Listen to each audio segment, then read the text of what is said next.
Welcome to my channel. Please subscribe my channel, share and like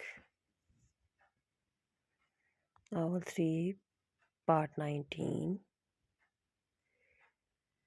हाथ हाथ बात सुनो मेरी। अचानक से अपने पीछे से रीशा की पुकारने पर हाथ जो कि अभी कमरे से निकला निकला था वापस कमरे में दाखिल हुआ और सवालिया नज़रों से इसे देखने लगा, जबकि इसके हाथ शर्ट के बटन अभी लगाने में ही मसरूफ़ थे। क्या कहा अभी इसने तुमसे? कोई लड़की तुमसे क्यों मिलने आई है? अरीशा के चेहरे के बदलते ज़ाविये से हाथ बाहर जाने का इरादा रखता था। अचानक से दिल में खुश होने लगा। इसकी डॉल से जब लड़की का जिक्र सुन के ही जल भून गई। अरीशा का ये रूप हाथ को मजीद से तंग करने पर मादा करने लगा। तभी इसने अपनी शर्ट के बटन लगाते हाथों को फिर से बटनों को खोलने में मसरूफ़ कर लिया। फिर जैसे ही सभी बटन खुल के तो शर्ट उतार कर बेड पर बैठी अरीशा पर उछाल दी। आई है एक लड़की मुझसे मिलने, वो क्या है ना, मैं बहुत अच्छे दिल का इंसान हूँ और दूसरों की मदद करने का जज्बा तो कूट कूट कर भरा हुआ है मुझ में।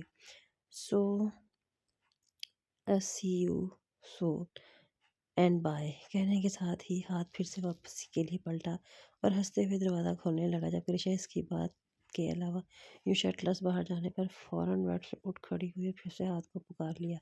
रुको रुको हाथ, क्या हो गया है तुम्हें? ज़्यादा ही जज़्बानी उभरा आया ख़िदमत खलक़ का तुम में। और क्या ऐसे जाओगे तुम इसके सामने? फ़ौरन शर्ट पहनो अपनी। तुम्हें इससे क्या, मैं जैसे भी जाऊँ तुम्हें शर्म नहीं आती?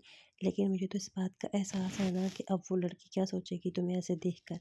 अब ये लो शर्ट और पहनो इसे फ़ौरन। हाथ की तरफ शर्ट फेंकते हुए ऋषा ने गोया हाथ को हुक्म दिया, जबकि वह छोड़ आंखें बड़ी किए हुए इसकी तरफ कदम उठाने लगा। क्या? हाँ, तुम मुझे हुक्म दोगी? रुको तुम, अब तो मैं ये शर्ट नहीं पहनूंगा। जो करना है कर लो। अब तुम पहले वाली मेरी डॉल नहीं रही जिसकी हर बात मानना हुक्म जैसे था। अब नहीं सुनूंगा तुम्हारी कोई भी बात, नहीं मानूंगा, समझी? ऋषि के करीब पहुंचकर हल्का सा झुकते से जताकर हाथ वापसी के लिए पलटा। तभी ऋषि ने इसका हाथ पकड़ लिया, जोर से इसे खींचा। यूं अचानक से हाथ को खींच कर ऋषि खुद तो बेड पर गिरी, साथ ही हाथ भी अपना बैलेंस बरकरार न रख पाया, इसके ऊपर गिर गया। तुम्हारा मसला क्या है? अब अपनी बात बनवाने के लिए यह भी इस्तेमाल करोगी? हाँ करूँगी मैं कोशिश। मेरी बात मानना तुम्हारा फ़र्ज़ है और यूँ शर्टलेस तो तुम मेरे सामने रह सकते हो। वो लड़की जो बाहर आई है तुम्हारे लिए गैर है। अब तुम अपनी बॉडी दिखाओगे क्या? और रियली मैं तुम्हारी बात क्यों मानूंगा और किस हक से? मैं सिर्फ तुम्हारे सामने यूँ फिर सकता हूँ क्योंकि तुम मुझे अपना शौहर तो मानती ही नहीं। हाथ प्लीज़ ना। ओके। अब खुश हाथ के गाल को अपने लबों से छूने के बाद ईशा ने हाथ की नरम नज़रों से देखना शुरू कर दिया। अब तुम्हें माननी पड़ेगी ना मेरी बात। अपनी बात मनवाने की खातिर वो फिर से इसके करीब आई। ये बात हाथ को बहुत कुछ एक साथ याद करवागी। अगले ही पल हाथ ऋषा के ऊपर से उठ खड़ा हुआ। तुम क्या सोचती हो तुम्हारी वो सब बातें भूल चुका हूँ और ये एक ऐसी हरकतें करने से मैं पहले जैसा हो जाऊंगा? बिल्कुल नहीं। कुछ शगम इंसान के दिल पर गहरे असर छोड़ते हैं। अरीशा अरफानी इतना बोलकर हाथ बगैर शर्ट उठाए कमरे से बाहर चला गया, जबकि अरीशा ने बेड से खड़े होते हुए से पाँव ज़मीन पर पटका। अच्छा वैसे देखूं तो सही, कौन है वो लड़की जो हाथ स्पेशल मिलने आई है? अपने नम बालों को कैचर में समेट कर ऋषि तेजी से कमरे से बाहर आई तो इसे अपने सामने एक लंबी सी लड़की हाथ के कान में कुछ कहती हुई दिखाई दी, जबकि हाथ ने इस वक्त न जाने क्या हाथ से ढूंढ कर ब्लैक टी शर्ट पहन रखी थी और जल्दी से दौड़ने के अंदाज में इनके पास जाकर ऊंची आवाज़ में गोया हुई। कान में क्या खुसर फुसर हो रही है और कौन है आप? यूं अचानक से रीशा के छापा मारने पर वो लड़की डर गई और गुस्से से पलट कर रीशा का सर से पांव तक जायजा लेने लगी। हाथ, ये छोटी सी बच्ची कौन है? इस लड़की की बात सुनकर हाथ हंसने लगा। तब रीशा गुस्से से पहले हाथ को फिर इस लड़की को घूरा। तमीज़ से बात करो आंटी। मानती हूँ शक्ल में 16-15 साल से ज़्यादा नहीं लगती, लेकिन इसका मतलब ये नहीं है कि तुम मुझे यूँ बात करो। रीशा तमीज़ से बात करो, इसे मेरी ख़ास दोस्त है, इसका नाम पलवश है। 2 दिन यहीं पर रहेगी। यहाँ पर इसे कुछ काम है तो होटल बहुत से हैं शहर में, वहाँ जाकर रहे ना, हमारे घर में क्यों रहेगी? अरीशा मैंने कहा है तमीज़ से बात करो, समझी? और मेरी दोस्त होटल में क्यों रहेगी? ये मेरा घर है और जो मैं मर्तबा फ़ैसला कर लूँ तो किसी को भी इसे बोलने का हक़ नहीं। हाथ ने की पल में ऋषा पर उसकी हैसियत वाज़ा कर दी, जबकि वो कहाँ चुप रहने वालों में से थी। लेकिन हाथ, ये मेरा घर भी है, बीवी हूँ मैं आपकी। ऋषा, इस पर हम बाद में बात करेंगे। फिलहाल पलवशा का रूम सेट करवा दो तुम। पलवशा, तुम बताओ क्या खाओगी? आज तुम्हारी पसंद का ही खाना बनेगा, सब कुछ। हाथ का खुद को डांटना ऋषा को बहुत बुरा लगा। वो मुंह फुलाए हाथ के पास खड़ी पलवशा को गुस्से से बस देखी जा रही थी। बहुत मोहब्बतें जाग रही हैं मिस्टर हाद अली। अपनी दोस्त के लिए मुझे डांटा आज इतने दिनों में, सिर्फ इसके लिए अब मेरे ही घर में मेरी परमिशन के बगैर रहेगी वो। यही देखना बाकी रह गया था। अरीशा, अगर इतनी ही मोहब्बतें जाग रही थी तो कर लेते ना इससे शादी। मेरी ज़िंदगी क्यों बर्बाद की। बोलते बोलते ऋषा ने अचानक पीछे मुड़ कर देखा तो हाथ वहाँ खड़ा था। तुम यहाँ पर? हाथ को देख कर अचानक वो खौफजदा हो गई। हाँ, मैं यहाँ पर, लेकिन तुम क्या कर रही थी ये बताओ? तुम्हें कुछ जलन हो रही है पलवशा से? चलती है मेरी जूती, ऐसा कुछ नहीं है। मैं सिर्फ इस बात से मसला है कि तुम इसके लिए मेरे साथ जो रूड बात क्यों कर रहे हो। मेरी एक बात अपने इन बड़े बड़े कानों से खोल कर सुन लो। पलवशा से कोई बदतमीजी नहीं करनी, समझी? ऋषा के कान को हाथ से छूते हाथ ने इसे कहा, जबकि ऋषा तो यह बात सुनकर सदमे के मारे मुंह खोले रह गई। क्या कहा तुमने मुझे? मेरे बड़े बड़े कान हैं? बस फिर कर दी ना तुमने अपनी छोटी सोच वाली बात। इतनी ज़्यादा बातों में से तुम्हें सिर्फ बड़े बड़े कानों वाली बात सुनाई दी। यार, तुमसे तो बात करना ही फजूल है। पलवशा का रूम सेट कर दे, देख करके बता देना मुझे। बोलने के साथ हाथ वहाँ से चला गया। वाह, मैं सोच रही थी हाथ की किसी और से शादी करवाना, लेकिन यहाँ तो लगता है खुद ही मेरी सौतन ले आया है। इसके लिए तो मुझे इतनी बातें सुना रहा है। मेरा तो दिल कर रहा है चुड़ैल के बाल नोच लूँ। डायन लगती है मुझे, इतनी लंबी हाइट, इतने लंबे बाल और सामूदी मर्दों जैसी है। पलवशा बाजी ज़रा दूर होकर बैठ जाएं, बात वहाँ से भी हो सकती है। रूम सेट करवा दिया है मैंने, आपका जाकर आराम कर ले। ठीक है, अब तुम जाओ और देखो खाना तैयार हुआ कि नहीं, पलवशा को भूख लगी होगी। ऋषा को जवाब हाथ की जानब से दिया गया।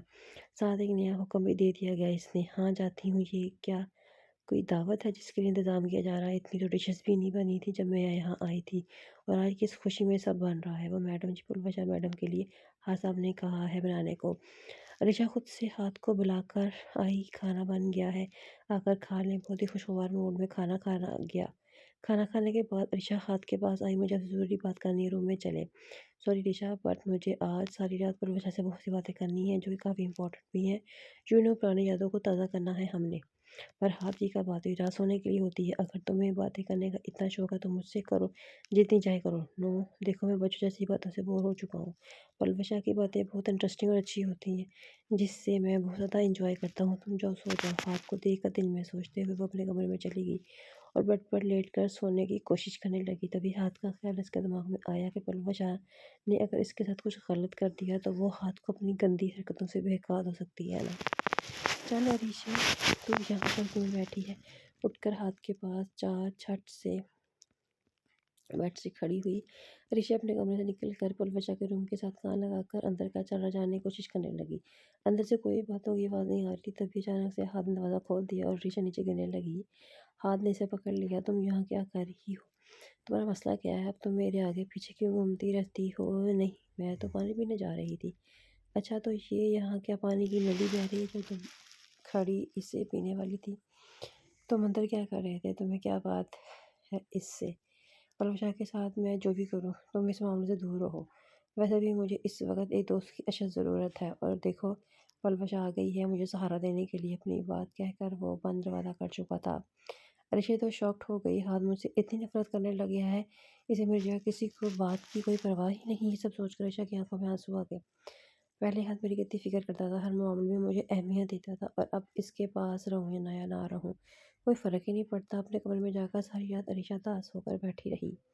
नींद थी कि आने का नाम नहीं ले रही थी। मैं इतनी उदास क्यों हो रही हूँ?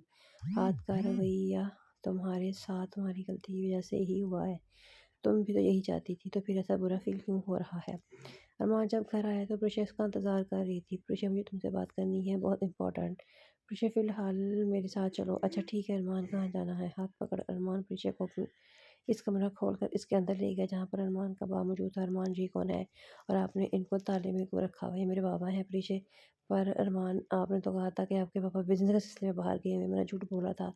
پر کیوں ارمان بتائیں، مجھے سب کچھ سمجھ نہیں آ رہی کیا ہو رہا ہے یہ۔ پریشے تمہیں پتہ ہے میرے بابا کی حالت کس کی وجہ سے ہوئی ہے ایسی؟ پریشے کو کندھوں سے تھامے ارمان نے کہا، کس کی وجہ سے؟ ارمان بولیں بھی، تمہارے بابا کی وجہ سے جنہوں نے تمہیں پالا ہے۔ پریشے شاکڈ ہو گئی، کیا بابا کی وجہ سے؟ وہ کہتے پریشے سے، پریشا تمہارے بابا اور میرے بابا دونوں دوست تھے بچپن کے۔ میرے بابا ہر کام کے لیے ڈرتے تھے، پوری عمر غربت میں گزار دی تھی انہوں نے، لیکن کبھی بھی کوئی برا کام نہیں کیا تھا۔ تب میں 5 سال کا تھا، میری ماما کی طبیعت بہت خراب تھی، انہیں کینسر تھا۔ ان کے علاج کے لیے بابا کو پیسوں کی ضرورت تھی۔ پھر بابا حمید صاحب کے پاس گئے اور وہ کہا کہ مجھے پیسوں کی ضرورت ہے، تو حمید صاحب نے میرے بابا سے کہا کہ میں کچھ ایسا کرنے جا رہا ہوں جس سے میں امیر ہو جاؤں گا۔ یار پیسوں کی تو مجھے بھی ضرورت ہے، تو کیا کر رہے ہیں یار؟ تبھی حمید صاحب نے بتایا کہ وہ بینک لوٹنے جا رہے ہیں، تو وہ ڈر گئے اور انہوں نے صاف منع کر دیا، لیکن حمید صاحب نے میرے بابا کو آخرکار منا نہیں لیا۔ بینک کے پیسے آسانی سے لوٹ لیے گئے۔ پھر واپس بھاگتے وقت ایک پولیس افسر نے حمید صاحب کو گولی مارنی چاہی، لیکن وہ نیچے جھک گیا اور بابا کو وہ گولی لگ گئی۔ بابا روتے ہوئے حمید فانی سے کہنے لگے کہ میری مدد کرو، لیکن وہ تو خود غرض انسان تھا۔ سوری کہہ کر بابا کے پاس جو پیسوں کا بیگ تھا اس سے بھی لے کر بھاگ گیا۔ بابا وہیں پر گرے پڑے ہوئے تھے، لوگوں نے سوچا کہ شاید مر چکے ہیں۔ جب ایمبولینس میں انہیں لے جایا گیا، ان کی سانس چل رہی تھی، تب تک وہ کوما میں جا چکے تھے۔ تب سے میں نے سوچ لیا کہ اس خود غرض انسان کو سزا دے کر ہی رہوں گا۔